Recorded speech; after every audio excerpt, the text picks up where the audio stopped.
Quý vị thiện hữu kính mến, như chúng ta đã biết, thầy Thích Minh Tuệ là một vị chân tu giản dị gần gũi với đời thường, nhưng thầy lại là một nhà tu hành có nghị lực phi thường. Thầy Thích Minh Tuệ chính là quốc bảo vô giá của Phật giáo Việt Nam, đã được hàng triệu người khắp trên thế giới tôn kính và tán thán. Thầy xuất hiện xuống cõi Ta Bà cùng với trọng trách của một vị Phật tương lai để đem chánh pháp vẫn còn nguyên sơ, thơm dịu của loài hoa sen thuần khiết. Tuy rằng thầy Thích Minh Tuệ đang tu hành ở cõi Ta Bà đầy những cám dỗ, ganh ghét, đố kỵ, nhưng ý chí hướng đạo của thầy luôn luôn kiên định và quyết tâm thực hành theo đúng lời dạy trong kinh điển, giáo pháp của Như Lai. Qua bài viết này, Tôn giáo tín ngưỡng sẽ giúp quý vị thiện hữu cùng tìm hiểu về tiểu sử thân thế và lý do tại sao thầy Thích Minh Tuệ lại phát nguyện tu theo 13 hạnh đầu đà, thông qua nội dung chi tiết trong video sau đây. Tóm tắt tiểu sử và lý do tại sao thầy Thích Minh Tuệ lại phát nguyện tu 13 hạnh đầu đà. Kính thưa quý vị thiện hữu, thầy Thích Minh Tuệ có tên thế danh là Lê Anh Tú. Thầy được sinh ra tại quê hương xã Kỳ Tân, huyện Kỳ Anh, tỉnh Hà Tĩnh, miền Trung nước Việt Nam, trong một gia đình gia giáo, nề nếp, gương mẫu và yêu nước nồng nàn. Đó là gia đình cụ Lê Xuân và cụ Nguyễn Thị Mai. Hai cụ sinh được tất cả 4 người con, 3 trai 1 gái. Năm 1994, cả gia đình cụ Lê Xuân chuyển vào sinh sống và định cư tại thôn 6, xã Ia Tô, huyện Ia Rai, tỉnh Gia Lai. Cụ Lê Xuân, sinh năm 1940, là sĩ quan quân đội. Cụ Nguyễn Thị Mai, sinh năm 1950, là công nhân nông trường. Hiện tại cả hai cụ đều đã nghỉ hưu. Người con trai lớn tên là Lê Anh Tuấn, sinh năm 1979, hiện làm giám đốc nông trường tại địa phương. Gần đây anh Tuấn đã thành lập công ty trách nhiệm hữu hạn Phát Tâm Thiên Định Tuệ tại thôn 6, xã Ia Tô, huyện Ia Rai, tỉnh Gia Lai. Người con trai thứ hai tên là Lê Anh Tú, tức thầy Thích Minh Tuệ, sinh năm 1981, hiện là nhà tu hành chánh pháp của Phật giáo Việt Nam. Người con trai thứ ba tên là Lê Anh Thìn, sinh năm 1988, làm nghề sản xuất và buôn bán nông sản tại địa phương. Người con gái tên là Lê Thị Sâm, sinh năm 1986, hiện làm bác sĩ tại tỉnh Gia Lai. Ngay từ khi còn nhỏ, thầy Thích Minh Tuệ luôn là một người con chăm ngoan hiếu thảo, hiền lành trung thực và luôn đạt được những thành tích học sinh giỏi trong lĩnh vực học tập. Sau khi học xong phổ thông trung học, thầy Thích Minh Tuệ đã viết đơn tình nguyện xin nhập ngũ. Với một tác phong nhanh nhẹn và đức tính trung thực, nên thầy đã sớm trở thành một quân nhân xuất sắc với cấp bậc thượng sĩ và giữ chức vụ trung đội phó. Thầy Thích Minh Tuệ kể rằng, năm 2006, thời gian còn ở trong quân ngũ, ngày hôm đó, thầy cùng trung đội trưởng đang chỉ huy các chiến sĩ tập bắn đạn thật ngoài thao trường, thì tự nhiên bầu trời lại nổi mưa rông sấm chớp ầm ầm, bất ngờ có một tia sáng bao trùm, cùng với một tiếng sét nổ inh tai. Cả thao trường lúc này tất cả đều nhốn nháo. Khi tiếng sét vừa dứt thì mọi người phát hiện ra thầy đã nằm im bất động. Thầy thiếp đi trong vô thức, khi thần thức của thầy lìa khỏi thể xác trong vài phút. Thầy nhìn thấy thân xác của mình đang được đồng đội khẩn trương sơ cứu. Lúc đó thần thức của thầy ra công gọi mọi người, nhưng tất cả đồng đội đều không hề nghe thấy thầy gọi. Lúc tỉnh dậy thầy đã kể lại sự việc đó với mọi người, nhưng có người tin và có người không tin. Sau khi xuất ngũ trở về, thầy Thích Minh Tuệ tiếp tục theo học tại trường trung cấp lâm nghiệp thành phố Pleiku, tỉnh Gia Lai. Đến khi ra trường, thầy Thích Minh Tuệ được mời về làm cho một công ty đo đạc tại huyện Iak, tỉnh Đắk Lắk. Cũng bắt đầu từ lần thầy bị sét đánh, ngoài thời gian học tập và làm những công việc thường nhật, thì thầy Thích Minh Tuệ đều dành hết thời gian để tìm hiểu về Tam Tạng Kinh điển. Tạng Kinh, Tạng Luật, thầy đều tìm hiểu và nghiên cứu kỹ lưỡng để nắm vững giáo lý và nền tảng quan trọng nhất. Trong đó có những bộ kinh, Nikaya, A Hàm, Bát Nhã và nhiều kinh sách đại thừa khác. Âu cũng là cơ duyên của thầy Thích Minh Tuệ với Phật Pháp. Trong thời gian làm việc tại công ty đo đạc, thầy tận mắt chứng kiến thấy những góc khuất của cuộc sống. Có nhiều kẻ hám lợi, vì danh vọng, tiền tài, sự nghiệp mà họ bất chấp đánh đổi cả nhân cách và đạo đức của con người. Thầy cảm thấy bản thân mình không phù hợp với lối sống bon chen, nên thầy không còn thiết tha với công việc đó nữa. Cộng thêm lần bị sét đánh thập tử nhất sinh, nên thầy Minh Tuệ đã thấy rõ sự vô thường của mỗi con người chúng ta. Thầy đã hoàn toàn thay đổi và nhận ra mọi thứ chúng ta đang có, kể cả cái thân thể cha mẹ ban cho chúng ta cũng chỉ là giả tạm, nên thầy không còn cảm thấy thích thú với tiền tài danh vọng hay những tiện nghi xa xỉ của xã hội hiện đại. Sau đó, thầy Thích Minh Tuệ thường xuyên dành thời gian đến chùa lễ Phật, tập giữ giới ăn chay và tìm hiểu về cuộc sống thiền môn. Trong khoảng thời gian này, thầy Minh Tuệ chỉ có duy nhất một tâm nguyện dõng mãnh, thầy muốn được nhanh chóng xuất gia tu hành ngay lập tức để tìm cầu chân lý giác ngộ giải thoát, đoạn diệt kiếp luân hồi, sinh, lão, bệnh, tử. Và chỉ có cách này mới có thể báo hiếu công ơn sinh thành, nuôi dưỡng của cha mẹ hiện tiền và báo hiếu cho cha mẹ thân nhân quyến thuộc trong nhiều đời tiền kiếp. Thầy chuẩn bị trước tâm lý để về quê thưa chuyện với cha mẹ. Đúng lúc đó cha mẹ gọi điện cho thầy thu xếp công việc về quê ngay để làm thủ tục chia đất tách sổ cho 4 anh em thầy. Cảm thấy cơ duyên xuất gia đã đến nên thầy Minh Tuệ tức tốc trở về quê nhà họp mặt gia đình. Ngay tối ngày hôm đó, thầy viết 2 lá đơn, một lá đơn từ chối nhận tài sản và một lá đơn xin được xuất gia đi tu. Viết đơn xong, thầy xin thưa chuyện với cha mẹ và các anh em trong nhà, tài sản cha mẹ cho con xin phép được từ chối không nhận, con chỉ xin cha mẹ đồng ý ký vào lá đơn này và cho phép con được đi xuất gia đi tu. Vì quá bất ngờ và đường đột nên cha mẹ của thầy không đồng ý, sau đó thầy đã dùng tuệ căn để thuyết phục cha mẹ. Hai cụ đã đắn đo suy nghĩ suốt cả một đêm hôm đó. Sáng ngày hôm sau khi thầy Minh Tuệ vừa thức dậy, vợ chồng cụ Lê Xuân đã gọi thầy lại nói chuyện, dặn dò rồi quyết định ký vào đơn đồng ý cho thầy đi xuất gia. Cha mẹ của thầy Thích Minh Tuệ nói với một tâm trạng xúc động nghẹn ngào, xuất gia tu hành là một điều cực kỳ gian khó, nếu con đã quyết tâm vững chí thì cha mẹ đồng ý chấp nhận với con. Cha mẹ chỉ mong con tinh tấn tu hành, cho dù là gian nan hay khổ nhọc, con cũng không được phép phá giới bỏ cuộc giữa chừng. Cha mẹ chúc con sớm hoàn thành sứ mệnh và sớm đắc thành đạo quả trên con đường giải thoát giác ngộ mà con đã chọn. Được cha mẹ và người thân trong gia đình đồng ý, nên thầy Thích Minh Tuệ cảm thấy thân tâm vô cùng hoan hỉ. Thầy dặn dò cha mẹ và anh em thân quyến cặn kẽ, rồi thầy để lại một cái điện thoại, một chiếc tủ lạnh, một chiếc đồng hồ, 8 mét vải vàng cho cha, 8 mét vải vàng cho mẹ và một số tư trang để lại cho gia đình làm kỷ niệm. Thầy bắt đầu xin ra ngoài cốc ở một mình, tập ăn chay trường ngày một bữa trước ngọ và giữ giới liên tục trong suốt 6 tháng trước khi thầy chính thức xuất gia. Khi cơ duyên với Phật Pháp đã tới, thầy Minh Tuệ quỳ lạy bái biệt cha mẹ cùng người thân, rồi chính thức lên đường đi xuất gia để tìm cầu chân lý giác ngộ giải thoát. Thời gian lúc đó là vào cuối mùa thu năm Ất Mùi 2015. Lúc đầu, thầy Thích Minh Tuệ tìm đến một vài ngôi chùa ở thành phố Hồ Chí Minh để tìm hiểu về đường lối tu tập, nhưng sau đó thầy lại về xuất gia tu học tại tu viện Trơn Như, tọa lạc tại ấp Gia Lâm, xã Gia Lộc, huyện Trảng Bàng, tỉnh Tây Ninh. Thầy Minh Tuệ tinh tấn tu hành siêng năng, chăm chỉ trong tu viện Trơn Như được hơn 7 tháng, nhưng thầy tự cảm thấy căn cơ của bản thân không phù hợp với đường lối tu tập trong tu viện Trơn Như, nên thầy Minh Tuệ đã xin phép được rời khỏi tu viện để đi tìm đường lối tu tập mới. Từ Trảng Bàng, Tây Ninh, thầy Thích Minh Tuệ quay trở lại thành phố Hồ Chí Minh rồi xuôi về Nha Trang. Trong thời gian này, thầy Minh Tuệ đã dành hết thời gian để tìm hiểu về 13 hạnh đầu đà, đó là một lối tu tương đối gian khổ để tôi luyện thân tâm, giúp cho người thực hành pháp này từ bỏ được những phiền não cấu trần, sân si, tham dục, ngã mạn, đố kỵ, danh vọng, tiền tài vật chất, giúp cho người tu hành dễ đạt tới cảnh giới giác ngộ giải thoát. Hạnh tu này đã được Đức Phật Thích Ca sáng lập khi Ngài còn tại thế, sau đó Đức Phật đã trao truyền cho đại đệ tử Ma Ha Ca Diếp Tôn giả. Thầy Năm có xứng đáng được phong là vị hộ pháp của thầy Thích Minh Tuệ không? Cuối năm 2017, thầy Minh Tuệ vừa đi bộ hành vừa bắt xe về hướng thành phố Nha Trang, tỉnh Khánh Hòa. Tại đây, thầy Minh Tuệ có nhân duyên gặp được thầy Năm tu hành ở trên núi Phượng Hoàng, thuộc thôn Như Xuân, xã Vĩnh Phương, thành phố Nha Trang. Thầy Năm là đệ tử chân truyền của đạo tu tiên. Thầy Năm còn là một thầy địa chất rất giỏi về phong thủy và tâm linh. Thầy Năm chuyên chữa bệnh làm phúc, giúp đỡ cho những hoàn cảnh khốn khó. Khi mới gặp thầy Năm, thầy Minh Tuệ nói, thôi, thầy Năm ở đây cũng đã được người đời tôn kính rồi, con thì lại nhỏ tuổi hơn. Thầy Năm đã cho con có cái chỗ ở này, thì thầy Năm giống như là cha mẹ của con rồi, nên thầy Năm cứ kêu con là Minh Tuệ và con kêu thầy là thầy Năm là tốt rồi. Sau đó, thầy Năm cất cho thầy Minh Tuệ một cái chòi tranh nhỏ, cách với ngôi miếu của thầy Năm không xa, một không gian thoáng mát dưới tán cây cổ thụ để thầy Minh Tuệ tọa thiền, một lu nước và một phiến đá rộng để thầy Minh Tuệ có chỗ tắm gội và giặt y áo. Khi rời khỏi tu viện Trơn Như, thầy Minh Tuệ có mang theo y bát truyền thống của đạo Phật Khất Sĩ. Sau đó, thầy tặng lại chiếc bình bát đó cho sư Hoàng Cẩn, còn thầy Minh Tuệ dùng bình bát mới bằng inox do thầy Năm xin được một chiếc nồi áp suất hỏng, cho thầy Minh Tuệ thiết kế thành chiếc bình bát mới. Hàng ngày, cứ vào buổi sáng sớm là thầy Minh Tuệ lại đi thiền hành xuống núi, tay ôm bình bát đi khất thực một bữa cơm chay duy nhất trong ngày. Sau đó thầy quay trở về núi Thọ Thực trước ngọ và ngồi kiết già thiền định cả ngày ở dưới gốc cây. Thời gian này, thầy Minh Tuệ đi nhặt những miếng vải vụn ở nghĩa địa, bãi rác hoặc ở ven đường. Thầy đem về giặt sạch rồi bắt đầu tự may y phấn tảo. Chiếc y phấn tảo đầu tiên thầy may toàn bằng vải màu trắng là chủ đạo và phải mất 3 tháng thầy mới may xong.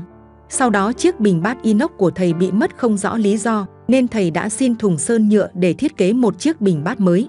Thời điểm này thầy dùng cả y phấn tảo và y áo màu vàng để mặc thay đổi.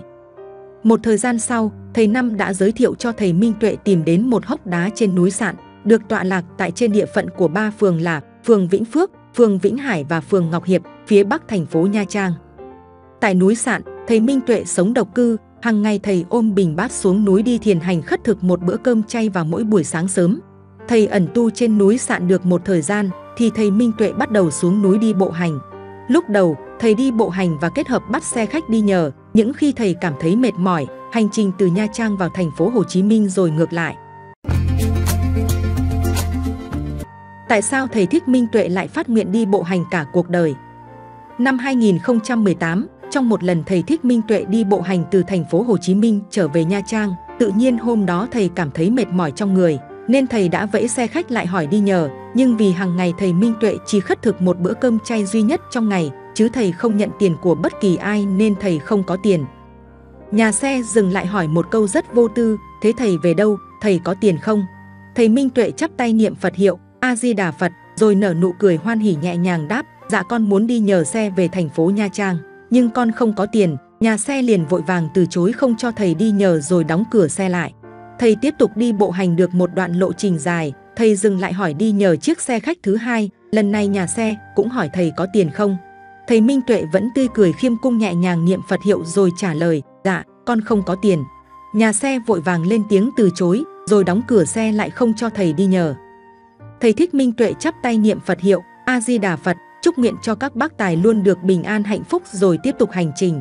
Thầy đi cách bến xe miền Đông được vài km, thầy Minh Tuệ liền đứng lại chắp tay niệm Phật rồi phát lời đại nguyện, con pháp danh Minh Tuệ, từ hôm nay con xin nguyện đi bộ hành suốt cả cuộc đời này. Bây giờ nếu có xe cho con đi nhờ thì con cũng sẽ từ chối và không đi nhờ xe của bất kỳ ai nữa. Thật là linh nghiệm, khi thầy Minh Tuệ vừa phát lời đại nguyện xong thì có một chiếc xe hơi 5 ghế ngồi của một cặp vợ chồng trẻ tốt bụng đi về hướng thành phố Nha Trang. Nhìn thấy thầy Minh Tuệ thì vợ chồng họ liền dừng xe lại, anh chồng bước xuống chắp tay cung kính hỏi, dạ thưa, thầy đi về đâu ạ? Mời thầy lên xe chúng con sẽ đưa thầy về ạ. Thầy Thích Minh Tuệ nở một nụ cười chắp tay niệm Phật hiệu rồi nhẹ nhàng đáp, dạ, A Di Đà Phật. Con xin cảm ơn anh chị, con đã phát đại nguyện là con đi bộ hành suốt cả cuộc đời con rồi ạ. Quá trình 4 lần bộ hành từ Nam ra Bắc và ngược lại của thầy Thích Minh Tuệ. Trước khi chuyến hành trình bộ hành đầu tiên từ Nha Trang ra ngoài miền Bắc, thầy Minh Tuệ tới gặp thầy Năm chia sẻ, con còn ở đây tu hành với thầy Năm, nếu không may con có mệnh hệ gì, thân mạng con xin tùy thầy Năm xử lý. Trong chuyến bộ hành ngàn dặm sắp tới, nếu con không may bị tai nạn trên đường đi, hoặc vì một lý do nào đó khiến cho thân mạng con mất đi, con sẽ không bắt đền ai cả. Con đã quyết tâm xả bỏ cái thân tứ đại này, thì con sẽ để nó tùy duyên trở về với đất, nước, gió, lửa. Hoặc ngay bây giờ, nếu có ai muốn xin lục phủ ngũ tạng của con, thì xin mọi người hãy cho con thời gian 1 tuần đến 10 ngày, để con uống nước xúc rửa cái thân thể này thật sạch sẽ, rồi sau đó ai muốn lấy cái gì trong cơ thể của con cũng được. Thầy Năm nghe thầy Minh Tuệ nói vậy mà không cầm được nước mắt. Ngày mùng 4 tháng 12 năm 2018, thầy Thích Minh Tuệ bắt đầu hành trình đi bộ hành từ Nha Trang ra các tỉnh ngoài miền Bắc. Lần đầu tiên này, thầy đi bộ hành một mình trong tĩnh lặng, thầy khoác trên người bộ y áo màu vàng và cả y phấn tảo màu trắng, trên tay ôm một chiếc bình bát được thầy tự chế bằng thùng sơn nhựa. Vào mỗi buổi sáng thầy đi khất thực cơm chay, sau khi thọ thực xong thầy thiền định một lúc rồi tiếp tục hành trình ra Bắc, tối đến thầy sẽ ngủ nghỉ tùy duyên. Nếu gặp nghĩa trang, nhà hoang hoặc một gốc cây to hay một khu đất trống thầy đều rất hoan hỉ. Hành trình của thầy cứ lặp đi lặp lại như thế, cho tới khi thầy ra đến ngoài Bắc rồi lại quay trở về Nha Trang. Sáng ngày mùng 10 tháng 2 năm 2019, dương lịch, thầy Minh Tuệ đi bộ hành ra tới địa phận tỉnh Quảng Trị. Lúc này có một chiếc xe ô tô 7 chỗ của một đôi vợ chồng trẻ, trên xe có chở theo một bé trai rất kháu khỉnh dễ thương, đi hướng ra thủ đô Hà Nội. Hai vợ chồng dừng xe lại chào thầy, rồi anh chồng hỏi, dạ con chào sư, sư đi về đâu ạ? Mời sư lên xe chúng con đưa sư đi ạ. Thầy Minh Tuệ nhẹ nhàng từ chối và nói, cảm ơn anh, tôi đi bộ hành ra thủ đô Hà Nội ạ. Anh chồng lại hỏi tiếp, dạ, thế sư đi thế này là chương trình gì ạ? Thầy Minh Tuệ tươi cười diễn giải, dạ, tôi đi bộ hành để tu tập và để rèn luyện sức khỏe và rèn luyện thân thể ạ. Chị vợ thì cứ lúi húi lấy nước lọc và đồ chay trên xe để biếu thầy, còn anh chồng lại hỏi thêm, thế sư đang tu ở chùa nào ạ? Thầy Minh Tuệ tươi cười đáp, dạ, trước tôi tu ở Tây Ninh, nhưng tôi đã bỏ chùa đó đi lâu rồi. Anh chồng lại hỏi thêm một câu nữa, thế sư bắt đầu đi từ ngày nào, sư đi lâu chưa ạ? Thầy Minh Tuệ đáp, dạ, tôi đi bắt đầu từ ngày mùng 4 tháng 12 năm 2018, đến bây giờ là ngày 10 tháng 2 năm 2019, vậy là tôi đi cũng đã được hơn 2 tháng rồi. Cuộc nói chuyện của thầy với cặp đôi vợ chồng trẻ diễn ra rất hoan hỉ, rồi thầy chào tạm biệt và gửi lời chúc. Dạ, nhân dịp đầu xuân năm mới, tôi xin chúc anh chị luôn được hạnh phúc, an vui lâu dài, giờ tôi xin phép để tiếp tục lên đường ạ. Sau khi chuyến bộ hành ngàn dặm đầu tiên từ Nam ra Bắc, thầy Minh Tuệ đã may thêm được một bộ y phấn tảo nữa. Lúc quay trở về Nha Trang, thầy Minh Tuệ tới chỗ thầy Năm rồi xả bỏ chiếc y áo màu vàng và chiếc bình bát bằng thùng sơn nhựa tại núi Phượng Hoàng. Thầy Năm thấy vậy liền nói, cái này Minh Tuệ bỏ đi thì để cho thầy Năm. Thầy Minh Tuệ đáp, ai nhặt thì nhặt, thầy Năm thích nhặt thì tùy thầy Năm. Sau đó, thầy Năm đã nhặt lại bộ y áo và bình bát đó gói lại, rồi cất giữ bảo quản rất cẩn thận. Từ ngày hôm đó, thầy Minh Tuệ chỉ khoác y phấn tảo và bình bát đã được thầy thay bằng lõi nồi cơm điện. Năm 2020, đại dịch Covid-19 đã bùng phát tràn lan khắp trên thế giới. Tại Việt Nam phải cách ly toàn xã hội, nên năm này thầy Minh Tuệ không đi bộ hành sang các địa phương khác. Năm 2021, khi này Bộ Y tế đã kiểm soát được dịch bệnh Covid-19 và đã có vaccine tiêm phòng ngừa, nên không còn phải cách ly toàn xã hội nữa. Thầy Minh Tuệ tiếp tục hành trình bộ hành từ Nam ra Bắc lần thứ 2. Lần bộ hành này thầy có tâm nguyện đi bộ từ Nam ra tới Chùa Đồng, tọa lạc trên đỉnh núi Yên Tử, tỉnh Quảng Ninh. Nhưng thời điểm thầy Minh Tuệ ra tới thành phố Hải Phòng, thì dịch bệnh Covid-19 lúc này lại bùng phát ở tỉnh Quảng Ninh, nên thầy đã phải dừng lại và hành trình bộ hành quay trở về Nha Trang. Cũng trong hành trình năm 2021, khi thầy Minh Tuệ ra tới địa phận tỉnh Quảng Ngãi, thầy đã bị một đối tượng có tên là Hổ Báo Cáo Trồn. Thấy thầy đi khất thực ngang qua, nên hắn gọi thầy lại rồi nói những lời nhục mạ, khinh thường thầy và tác động vật lý với thầy. Năm 2022, thầy Thích Minh Tuệ không đi bộ hành ra Bắc, mà thầy đi bộ hành vào một số tỉnh tại miền Nam. Thời gian này, thầy Minh Tuệ đã khoác y phấn tảo được thầy tự may bằng một số màu vải nhất định. Năm 2023, thầy Thích Minh Tuệ tiếp tục bộ hành lần thứ 3, từ Nam ra Bắc rồi ngược lại. Hành trình lần này, thầy Minh Tuệ đã khoác y phấn tảo đa màu sắc, thầy đi bộ hành trong yên bình tĩnh lặng. Thầy đã thực hiện được tâm nguyện chưa hoàn thành từ năm 2021. Đó chính là đi bộ hành lên tới Chùa Đồng, trên đỉnh núi Yên Tử, tỉnh Quảng Ninh, để chiêm bái Đức Phật Hoàng Trần Nhân Tông. Cuối năm 2023, thầy Thích Minh Tuệ quay trở lại gặp thầy Năm tại núi Phượng Hoàng, thôn Như Xuân, xã Vĩnh Phương, thành phố Nha Trang, tỉnh Khánh Hòa. Thầy Minh Tuệ ôn lại chuyện cũ và nói chuyện với thầy Năm về chuyến bộ hành từ Nam ra Bắc lần thứ 4 sắp tới. Bởi kinh nghiệm và giác quan làm việc tâm linh mấy chục năm cứu dân độ thế, nên thầy Năm nhìn thầy Minh Tuệ rồi nói với một tâm trạng rưng rưng xúc động. Minh Tuệ ạ, chuyến bộ hành lần này Minh Tuệ sẽ được rất nhiều người biết tới, nhưng thầy sẽ gặp rất nhiều chướng ngại và kiếp nạn đó. Thầy phải hết sức cẩn thận với những sự nhiễu nhương của lũ ma vương này, không thì đạo ta chưa thành, thân ta đã bỏ. Thầy Minh Tuệ ghi nhớ từng câu từng chữ của thầy Năm rồi hứa, nhất định con sẽ trở về tìm gặp thầy Năm. Đúng như thầy Năm tiên đoán, năm 2024 là một năm đánh dấu bước ngoặt vô cùng ấn tượng và vô cùng khắc nghiệt của thầy Thích Minh Tuệ. Trong hành trình bộ hành từ Nam ra Bắc lần thứ 4 này, lúc đầu thầy Minh Tuệ vẫn đi bộ hành một mình như bao lần khác. Nhưng khi thầy đi tới địa phận tỉnh Quảng Nam, thì bắt đầu sư Minh Tạng xin được đi bộ hành cùng thầy Minh Tuệ. Khi thầy ra tới địa phận tỉnh Thái Nguyên, thì sư Minh Chí cũng xin được đi theo thầy. Tiếp đó là sư Minh Hiếu. Sư Minh Hiếu xin theo thầy Minh Tuệ cùng đi bộ hành vừa để trải nghiệm bản thân và để quay video đăng lên kênh TikTok và kênh YouTube của sư Minh Hiếu. Thời điểm đó đã bắt đầu có một vài anh TikToker và YouTuber đi theo hành trình của thầy Minh Tuệ. Thầy đi bộ hành từ Nam ra Bắc đến thành phố Hà Nội rồi đi qua một vòng các tỉnh thuộc phía Đông Bắc Bộ của nước Việt Nam như Thái Nguyên, Bắc Giang, Lạng Sơn, Cao Bằng, Bắc Cạn, Hà Giang, Tuyên Quang. Khi hành trình bộ hành của thầy về tới địa phận tỉnh Hòa Bình để xuôi về Thanh Hóa, thì lúc này bắt đầu có rất nhiều anh chị em TikToker, YouTuber và người dân tìm đến gặp thầy đỉnh lễ, dâng cúng đồ chay, quay phim chụp ảnh. Từ đây bắt đầu người dân cùng bộ hành theo thầy Minh Tuệ mỗi lúc một đông, rồi số người tình nguyện xuất gia theo 13 hạnh đầu đà giống thầy Minh Tuệ cũng cứ thế tăng dần. Các cấp chính quyền tại các địa phương, mỗi khi thấy thầy Minh Tuệ cùng đoàn người đi ngang qua, đã phải huy động lực lượng công an giao thông phân luồng, giữ an ninh trật tự và hỗ trợ cho hành trình bộ hành của thầy Minh Tuệ. Càng quay vào sâu trong các tỉnh miền Trung, nhân dân từ các tỉnh thành trong nước và ngoại quốc đổ về càng tăng gấp bội. Số lượng các sư xuất gia tu theo 13 hạnh đầu đà giống thầy Minh Tuệ cũng mỗi ngày một đông. Thời điểm đó tên của thầy Minh Tuệ đã thật sự nổi trend trên Google tìm kiếm nhất thế giới, chỉ trong 0,5 giây đã có 90 triệu lượt tìm kiếm. Chưa đầy một tuần lễ, thầy Minh Tuệ đã là người nổi tiếng nhất trên các trang mạng xã hội như YouTube, Facebook, TikTok, Instagram, Viber, vân vân. Bởi năng lượng tích cực của thầy Thích Minh Tuệ đã được lan tỏa trên khắp hành tinh này, vì thế mà có rất nhiều nhạc sĩ, ca sĩ trong nước và thế giới có được cảm hứng sáng tác trên mọi dòng nhạc, ca ngợi, tán thán, hát về thầy Minh Tuệ tu hạnh đầu đà. Những nghệ nhân điêu khắc cũng đem hết những ngón nghề tinh hoa của mình để khắc lên những bức tượng đủ các kích cỡ với một dáng vẻ trang nghiêm của thầy Minh Tuệ. Những họa sĩ trong và ngoài nước cũng nhất tâm cung kính, thán phục đạo hạnh của thầy, rồi họa lên những bức tranh về một vị chân tu ngàn năm có một với đủ mọi chất liệu. Những nhà thiết kế thời trang cũng nhờ có cảm hứng từ thầy Minh Tuệ đã thiết kế lên đủ các mẫu trang phục, túi xách giống với màu y phấn tảo mà thầy thường mặc. Cảm ơn nước Việt Nam ngàn năm văn hiến đã chắt lọc và thu nạp những tinh hoa từ hơn 4.000 năm dòng dõi lạc hồng để sản sinh ra một vị chân tu kiệt xuất, đó chính là chân tu chánh pháp đầu đà Việt Nam Thích Minh Tuệ. Khi hành trình bộ hành của thầy Minh Tuệ về tới địa bàn của tỉnh Thừa Thiên Huế thì bất ngờ xảy ra sự cố vì người dân khắp trên cả nước đổ về Huế quá đông, trong khi thời tiết nắng nóng tại miền Trung lúc này lại quá khắc nghiệt.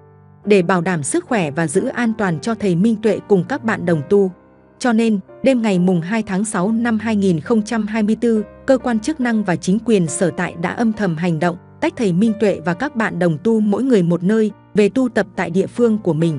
Thầy Minh Tuệ được cơ quan chức năng cấp thẻ căn cước công dân và tiếp tục tu hành tại quê hương thứ hai của thầy, đó là thôn 6, xã Ia Tô, huyện Ia Rai, tỉnh Gia Lai. Từ khi thầy Thích Minh Tuệ trở về Gia Lai tu hành, đã có rất nhiều các tổ chức từ thiện, các mạnh thường quân từ khắp mọi miền Tổ quốc đã đến với quê hương Gia Lai của thầy để giúp đỡ những gia đình khó khăn, những người già neo đơn, những người mắc bệnh trầm trọng, những người khuyết tật và trẻ mồ côi. Tất cả những hoàn cảnh đó đều được hỗ trợ một phần quà, lương thực và một số tiền để làm kế sinh nhai trang trải cuộc sống.